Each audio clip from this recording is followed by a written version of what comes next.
ಭಾರತ ಬೆಳಗಿತು ಇಂದು, ಬಲಿದಾನದ ನೆನಪು ಹೃದಯ ತುಂಬಿ ನಿಂತಿದೆ. ಸಂಕೋಲೆ ಮುರಿದ ದಿನ ಸುವರ್ಣವಾಯಿತು, ಸ್ವಾತಂತ್ರ್ಯದ ಬೆಳಕು ಮನೆ ಮನ ತಲುಪಿತು. ಹಿರಿಯರ ಕನಸು ದಾರಿ ದೀಪವಾಗಲಿ ಸದಾ, ರೈತನ ಬೇವರಲಿ ದೇಶದ ಜೀವ ಮಿಡಿಯಲಿ. ಸೈನಿಕನ ಧೈರ್ಯ ಗಡಿಗೆ ಕಾವಲಾಗಲಿ, ಮಣ್ಣಿನ ಋಣ ನಮ್ಮ ಮನದಲ್ಲಿ ಉಳಿಯಲಿ. ಭಾಷೆ ಬೇರೆ ಇದ್ದರೂ ಮನ ಒಂದಾಗಲಿ, ವೇಷ ಬೇರೆ ಇದ್ದರೂ ಭಂಗ ಗಟ್ಟಿಯಾಗಲಿ. ಭಿನ್ನತೆಯ ನಡುವೆ ಏಕತೆ ಹರಡಲಿ, ಭಾರತದ ಹೃದಯ ಸದಾ ಒಂದಾಗಿರಲಿ.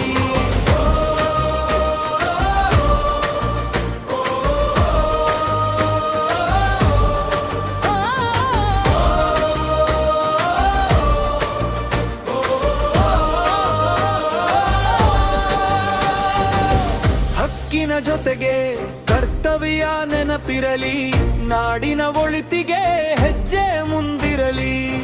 ಯುವ ಕನಸುಗಳಿಗೆ ಹೊಸ ರೆಕ್ಕೆ ಮೂಡಲಿ, ಹೊಸ ಭಾರತದ ಶಿಖರ ಇನ್ನಷ್ಟು ಏರಲಿ. ತ್ರಿವರ್ಣದ ಗೌರವ ಹೃದಯದಲ್ಲಿ ಬೆಳಗಲಿ, ಭಾರತದ ಕೀರ್ತಿ ಜಗದಲ್ಲಿ ಮೊಳಗಲಿ.